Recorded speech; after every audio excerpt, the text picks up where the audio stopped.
இது வந்து சாதாரணமா கிடையாது. இந்த படம் எல்லாம் நினைச்சிட்டு இருக்காங்க, ஆமா நாங்க தான் 26ல நாங்க தான், அதெல்லாம் கிடையவே கிடையாது. ஒரு வீட்டுக்கு ஒரு ஆள் இருக்குங்க, அது போதுங்க எங்களுக்கு. அப்ப வந்திருக்க பாருங்க, இது ஆர்ப்பாட்டம் மாதிரியா தெரியுது?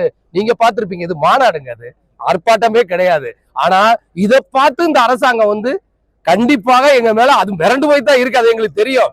சும்மா அப்படி காட்டிக்காத, நானும் அப்படிதான் பில்டிங் ஸ்ட்ராங் பேஸ்மெண்ட்டை வீக்கு தான், அது நல்லாவே தெரியுது. ஆனா இருந்தாலும் இந்த மாநாடு உண்மையிலேயே இது வந்து மாநாடு தான் நாங்க சொல்லுவோம் இல்லையா, கண்டிப்பா கண்டனத்தையே நாங்க மாநாடு மாதிரி தான் நடத்தி சொல்றோம். அதனால இதுல வந்து எந்த வித மாற்றம் கிடையாது. இதுதான் உங்களுடையது. இது வந்து ஆட்சியோட அவல நிலை. இது வந்து ஆட்சியோட அவல நிலை.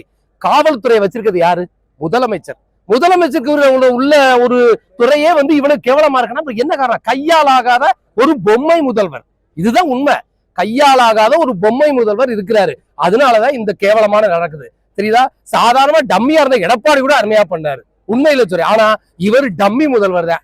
இவர் பந்தாவா வருவாரு, ரோடு ஷோ நடத்துவாரு, இப்படி கையை காட்டுவாரு, இப்படி கையை காட்டுவாரு, பொண்ணுங்க வந்தா கையை கொடுப்பாரு, பையங்க வந்தா தட்டி விடுவாரு. இதுதான் அவருடைய இது. இது வந்து நாடக ஆட்சி, விளம்பர ஆட்சி, நாடக ஆட்சி. கண்டிப்பா இந்த டெத்து வந்து இன்னும் தொடரக்கூடாதுங்கிறதான் நாங்க இந்த இதுவே வைக்கிறோம். இனிமே இது தொடரக்கூடாது. நீங்க 24 இதே இருக்கணும், 20க்கு மேல போயிடக்கூடாது. அவ்வளவுதான். அந்த 24க்கு நாங்க நீங்க உள்ள போட்டு எடுத்து பண்ணிடுவாருங்க. தலைவர் ரெடி பண்ணிட்டாரு. சட்டத்தின் மூலமா அவங்கள குற்றவாளிகளை முன்னிறுத்திடுவாரு. இந்த ஆட்சியோட கேவலத்தை தோலுரிச்சு காட்டிடுவார்.